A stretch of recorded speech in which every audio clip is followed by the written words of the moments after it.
आगे नहीं आई। आपसे आपका वोट मांगने नहीं आए हैं। आधा आदमी तो ये सोच रहल बा ये भाई दल बनैले नहीं कोनो चुनाव बा ना तो इतना लंबा चौड़ा पदयात्रा काहे खातिर कर रहल बा। ये इतनी लंबी चौड़ी योजना क्यों बनाई गई है, पदयात्रा क्यों कर रहे हैं। देखिए, हम बिहार के एक साधारण परिवार के लड़के हैं। हमारे दादा मजदूर थे, बैलगाड़ी चलाते थे। यही सरकारी स्कूल से हम पढ़कर निकले हैं। बाबूजी हमारे डॉक्टर थे। यही सरकारी बोड़ा छाप स्कूल से पढ़कर निकले हैं। ऊपर वाले की कृपा रही है कि पढ़ाई लिखाई खत्म करने के बाद 10 बरस तक संयुक्त राष्ट्र संघ में, यूनाइटेड नेशंस में नौकरी करते थे। पहले भारत में, फिर अमेरिका में, उसके बाद 4 बरस अफ्रीका में काम किया। लेकिन जिस परिचय से आप में से कुछ लोग हमको जानते हैं, चुनावी रणनीति का चुनाव प्रबंधक, वो काम 2011 से 2021 तक 10 साल किया। या यूं समझ लीजिए कि नियति ने, ऊपर वाले ने वो काम हमसे 10 साल कराया। ऐसा इसलिए कि मेरे पूरे परिवार में 7 पुश्त आगे पीछे कभी किसी का राजनीति से कोई लेना देना नहीं है। हमने जीवन में नहीं सोचा था कि मेरा राजनीति से कोई लेना देना हो सकता है। तो ऊपर वाले की मर्जी है, वो काम किए, 10 साल किए और बहुत उसमें सफलता भी मिली। लोग बताते हैं कि जिसका भी मैंने हाथ पकड़ा है, जिस दल जिस नेता का हाथ पकड़े, वो 10 साल में कभी चुनाव हारा नहीं है। लेकिन बंगाल में 2021 में जब चुनाव का रिजल्ट आया, 2 मई 2021 बंगाल में चुनाव के परिणाम आए।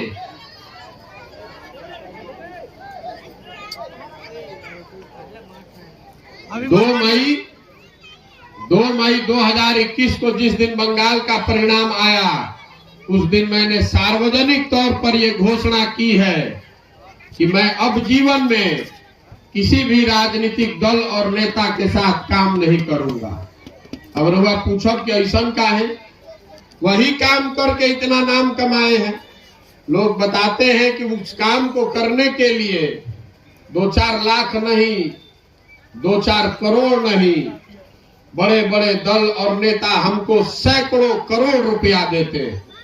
इतना पैसा, इतना नाम छोड़ के यहाँ बिहार में पैदल पैदल क्यों घूम रहे हैं?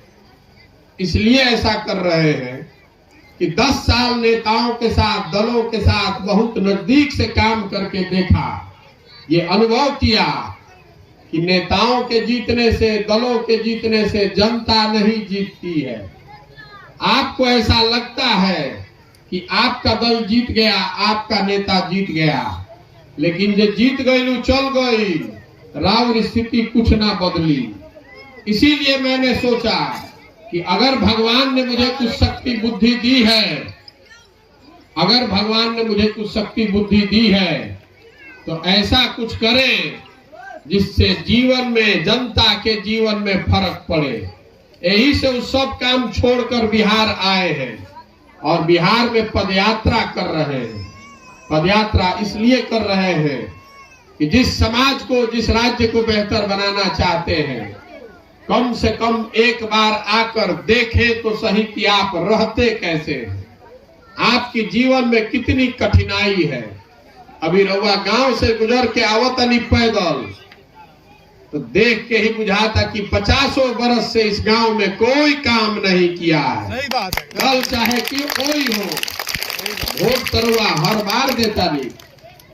एक बार आपके गांव से पैदल चलकर आए हैं तो नाक से पानी बह रहा है, खांसी आ रहा है। जरा अंदाजा लगाइए कि आपके बच्चे पूरा पूरा जीवन उसी में बिता रहे हैं, उनके फेफड़े की क्या दशा होती होगी। ये अभियान इसलिए चलाए हैं कि जमीन पर उतरकर देखें कि आखिर क्या बात है कि 50 बरस पहले भी देश का सबसे गरीब राज्य बिहार था, और आज 40-50 वर्ष के बाद भी देश का सबसे गरीब और पिछड़ा राज्य बिहार ही है। देश में सबसे ज्यादा भूखमरी, सबसे ज्यादा बेकारी, सबसे ज्यादा गरीब लोग बिहार में रहते हैं। ये स्थिति बदल नहीं रही है। काहे नहीं बदल रही है? ए भाई, सुनना है? सुनो तो बैठो।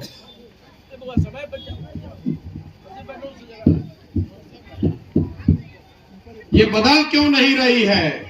पदयात्रा का एक उद्देश्य ये है कि हर गांव, हर शहर, हर कस्बे तक पैदल चल के जाएं, जाकर देखें, जाकर समझें कि क्या परेशानी है, क्या करने से लोगों की जिंदगी बदल सकती है।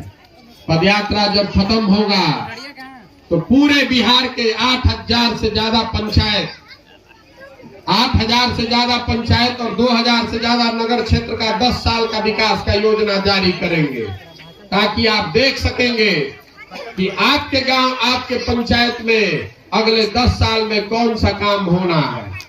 आपको ये पता चलेगा कि कौन समस्या का निपटारा होना है। सड़क बननी है, नाली बननी है, स्कूल बनना है, अस्पताल बनना है, ये बात तो सबको पता है। लेकिन इसके साथ साथ क्या करने से आपके गांव में रोजगार के अवसर बढ़ेंगे, क्या करने से यहाँ के किसानों की आमदनी बढ़ेगी, ये योजना बनवा रहे हैं, ताकि पदयात्रा जब खत्म हो तो हर पंचायत के लिए 10 साल का एक योजना हो जो आपके साथ साझा किया जा सके, जिसको आप देखें, समझें, उसका मूल्यांकन करें, ठीक लगे तो उसको स्वीकारें, न ठीक लगे तो अस्वीकार करें।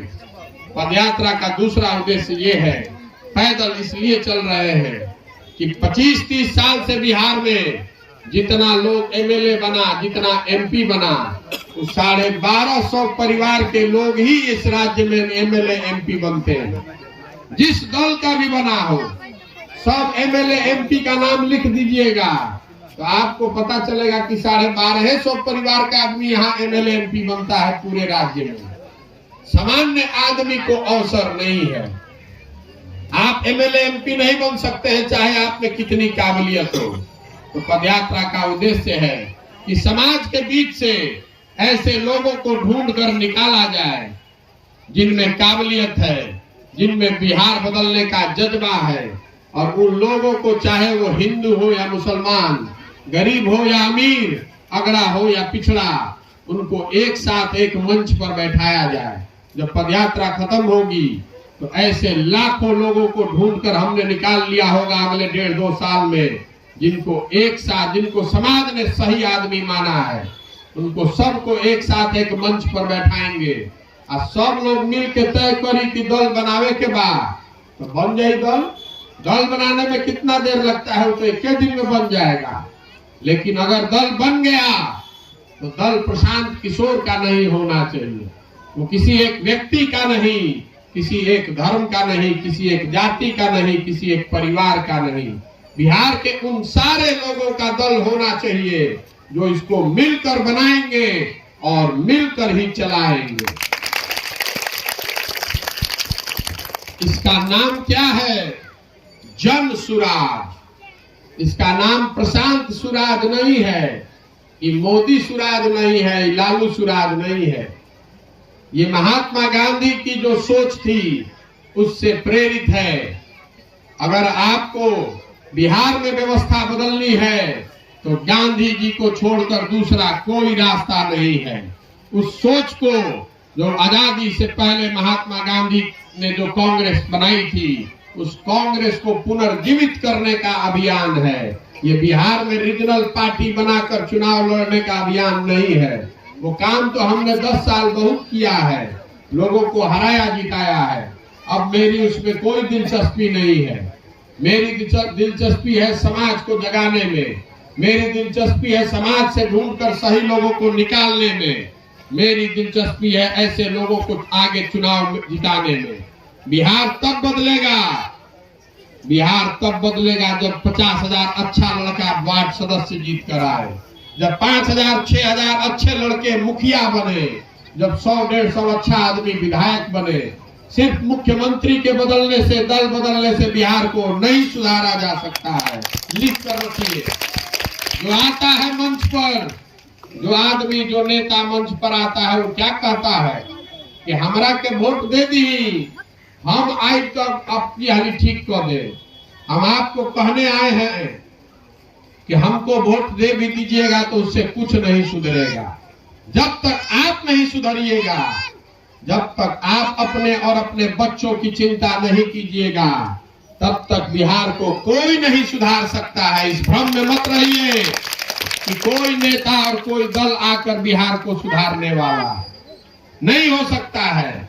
आपने सारे दांव लगाकर देख लिए, कांग्रेस को वोट दिया, लालू जी को वोट दिया, नीतीश को दिया, मोदियों को वोट देके हम लोग देख लिए, कुछ नहीं बदला। 2014 में एक ऐसा अवसर आया था जब लोगों को लगा, समाज के एक बड़े वर्ग को लगा कि मोदी जी हम तो सब ठीक हो जाएंगे, मोदी जी आएंगे तो देश में विकास हो जाएगा, भ्रष्टाचार खत्म हो जाएगा, महंगाई खत्म हो जाएगा, लोगों को रोजगार मिल जाएगा। 2014 में मोदी का चुनाव का अभियान हम ही चला रहे थे। 2013 से पहले बहुत कम लोग होगा बिहार में जो मोदी को जानते थे।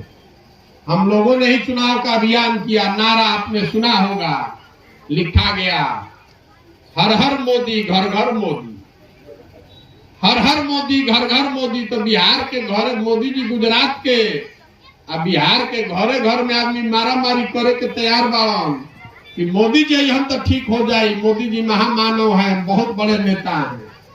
मोदी जी के घरे घर से वोटो दिया गई, घर घर से मोदी जी को वोट भी दिला गया है।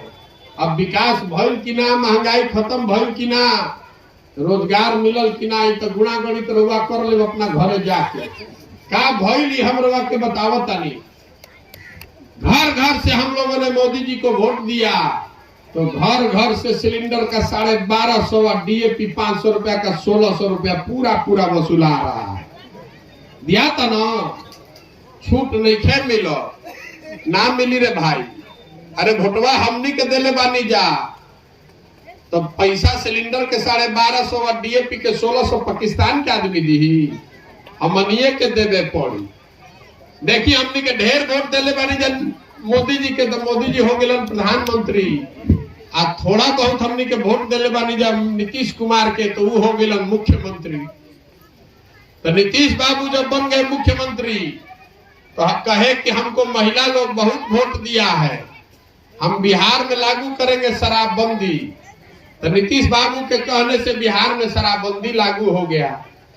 ऐसी शराबबंदी जिसमें शराब का दुकान बंद और होम डिलीवरी चालू। 100 रुपया का शराब 400 रुपया में घरे घर होम डिलीवरी होता, और सब महिला लोग बुर्बक बन के जाके नीतीश कुमार के वोट दे देला। शराबबंदी होने से बिहार सरकार का, आपका, हमारा, बिहार के इस गरीब राज्य का हर साल 20,000 करोड़ रुपया का नुकसान हो रहा है। और पैसा जा कहां रहा है? वो पैसा लूट रहा है जो शराब का माफिया बन गया, शराब का अवैध कारोबार कर रहा है, पुलिस वाला कमा रहा है। और आपसे हमसे उस 20,000 के भरपाई के लिए डीजल पर और पेट्रोल पर 9 रुपया से 15 रुपया प्रति लीटर ज्यादा टैक्स लिया जा रहा है। हम आपको मोदी जी का, नीतीश जी का उदाहरण काहे दे रहे हैं? हमको लोग से मतलब नहीं है। हम आपको इतना ही बताना चाहते हैं कि जैसन वोट हमनी के दबावल जाई, ओकर परिणाम हमनी के ही सामने आई, कोई ना बचा सके। आदमी सोचता है कि वोट हम जौना मन होके तो हम दे दी, हमार सब कुछ अच्छो हो जाओ, तो कैसे हो? बिहार की दुर्दशा इसलिए है कि बिहार में जो जनप्रतिनिधि है उसको मालूम है कि वो काम करे या नहीं, जनता उसको हराएगी नहीं।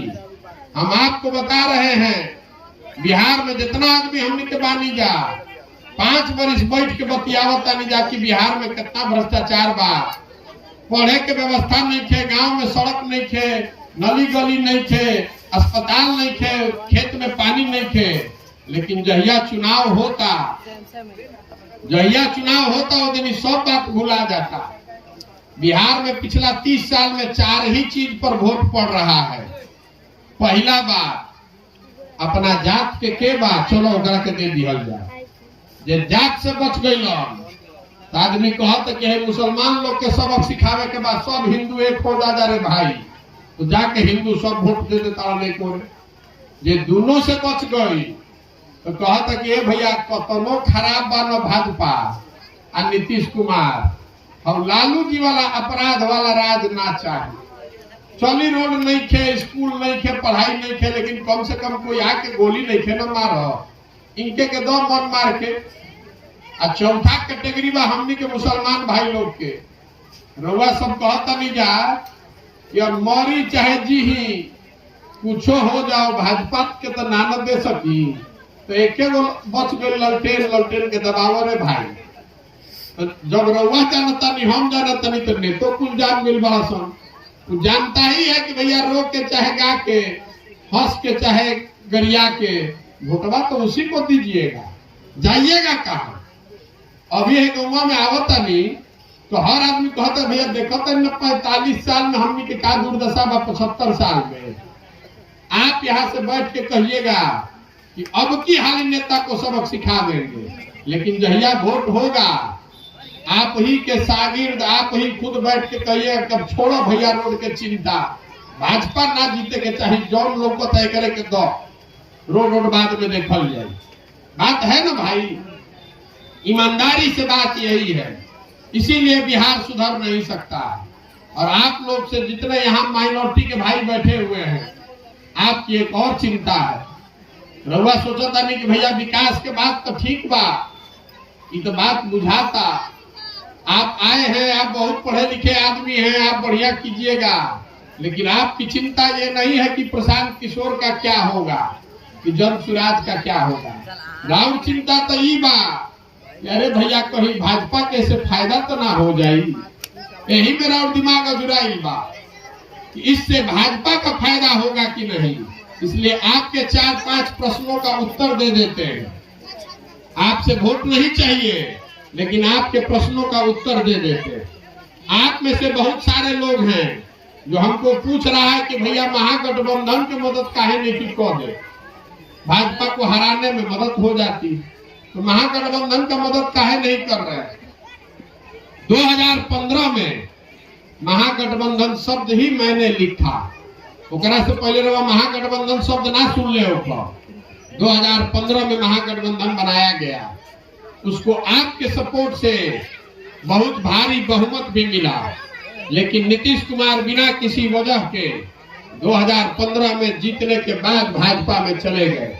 तो आप में से जो लोग कह रहे हैं कि भैया महागठबंधन की मदद कर दी, आपसे पूछना चाह रहे हैं कि आप में कौन ऐसा वीर है जो लिखकर समाज के सामने ये गारंटी कर सकता है कि फिर हम मदद कर दे, नीतीश कुमार नहीं भागेंगे। आप हमसे लिख कर ले लीजिए, तारीख और समय अपने डायरी में नोट कर लीजिएगा। हमको आपका वोट नहीं चाहिए, वोट जाकर उन्हीं को दे दीजिए, आपको फिर ठगे जाइएगा, ये आदमी फिर भागेगा भाजपा की ओर। लिख कर रखिए। आप नहीं जानते हैं नीतीश कुमार को, हम उस आदमी के साथ 2 साल उनके घर में रहते थे। आप कितना जानते हैं नीतीश कुमार को। 2015 के बाद 2018 में हमने फिर उनकी मदद की। उस आदमी ने सीए एनआरसी के नाम पर फिर धोखा किया। पार्टी में हमारे सामने तय हुआ था कि सीए एनआरसी के हम लोग विरोध में हैं। हम यहाँ पटना से बाहर टीवी पर कहीं देखे कि जदयू ने सीए एनआरसी के पक्ष में वोट कर दिया, तो हम आकर नीतीश कुमार से पूछे कि भैया जब पार्टी में तय हुआ था सर कि हम लोग इसके विरोध में हैं, तो पार्लियामेंट में हम लोगों ने इसके पक्ष में वोट क्यों दिया। तो उनका जो जवाब था वो आपको सुनना चाहिए। उसी जवाब की वजह से आज तक मैं नीतीश कुमार के साथ नहीं हूँ। नीतीश कुमार ने हमें कहा यार इसमें चिंता की क्या बात है, हम भी कहीं दौरा पर थे, हमको पता ही नहीं चला, दिल्ली का सब जदयू का लीडर सब ये लोग फैसला कर लिया।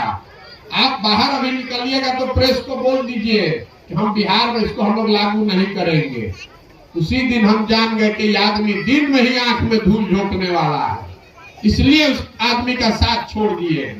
शीशा एक बार टूटता है, 2 बार टूटता है, कितने बार जोड़िएगा उसको, कितनी बार जोड़िएगा। और दूसरा आपका सवाल है, आपका दूसरा सवाल है कि सब दल अगर एक हो जाएगा तो भाजपा को हराया जा सकता है। इस भ्रम से बाहर निकलिए, नहीं हरा सकते। दलों को एक साथ करके, सिर्फ दलों को एक साथ करके आप भाजपा को नहीं हरा सकते। 2015 में महागठबंधन का प्रयोग किया गया, भाजपा को हराया गया, लेकिन 2015 के बाद जहां जहां भी महागठबंधन का प्रयोग किया गया है, हर जगह भाजपा जीती है। यूपी में आपने देखा, अभी आपको असम का उदाहरण दे देते हैं। जब बंगाल में चुनाव हुआ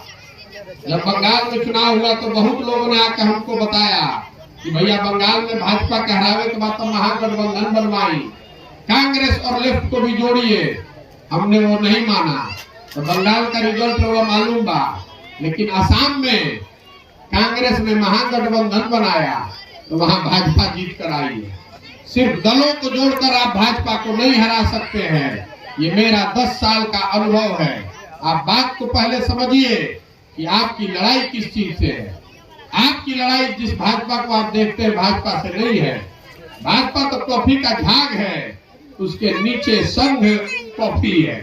वो विचारधारा पर आधारित व्यवस्था है। अगर उससे लड़ना चाहते हैं तो विचारधारा पर आधारित कोई नई व्यवस्था बनानी पड़ेगी और लंबे संघर्ष के लिए आपको तैयार होना पड़ेगा।